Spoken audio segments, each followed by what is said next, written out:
Morning. Today we were having the hearing of this case, but apparently the court was not sitting, so they have given us 9th of May.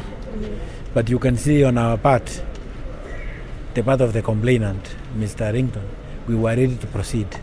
Ringtone was here, and we had several other witnesses. Yeah. Okay, but why is it that each and every time this case huwa inapushiwa kila wakati?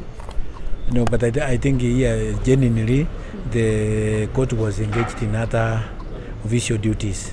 So that do happen in most cases. And it's a fair process, because if the court is engaged, then there is nothing you can do. And this is something that could have come after we had taken the date. So the court could never have contemplated that this could be the scenario. So I think it's normal. Yeah. Okay. Yes. Ringtone, what do you have to say about that? Mimi nasema tu na mimi nimekufuata tu sheria, kwa sababu unajua wakati nilidhulumiwa na nilikosewa hadharani, so watu wengine walisema ni kipindi, ni uongo, so ni vizuri pia process kama hii kiendelea ndio watu wajue kwamba haikuwa mchezo, ilikuwa serious.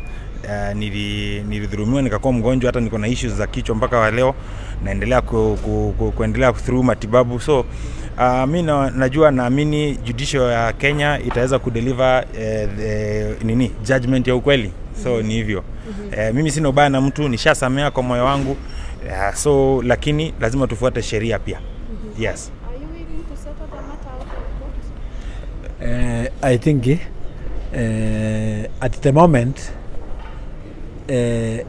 that is not in the picture at the moment, because first of all we want justice to be done and to be seen to be done, but we can't rule it out. The challenge we are having is the attitude of the other stakeholders. You see, he has already forgiven, and that is the maximum we can do. As the complainant, there is nothing much you can do other than forgive and move on. Yes. So we know the law allows, under Article 159 2C allows reconciliation, but reconciliation takes two parties. Yes. So the other party is not willing to? No.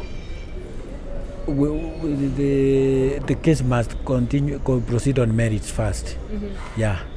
Okay. Yes. That's our opinion. And we don't want to discuss that further, because the DPP is the person prosecuting this case.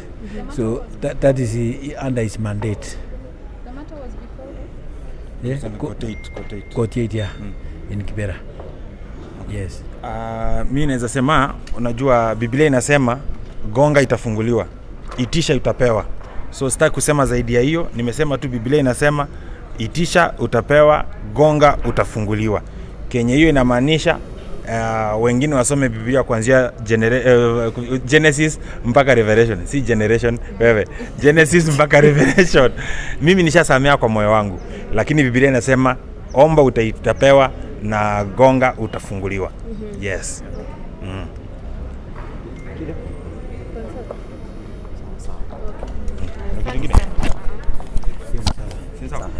Unajua now there are some issues we cannot go into because of the merits of the case.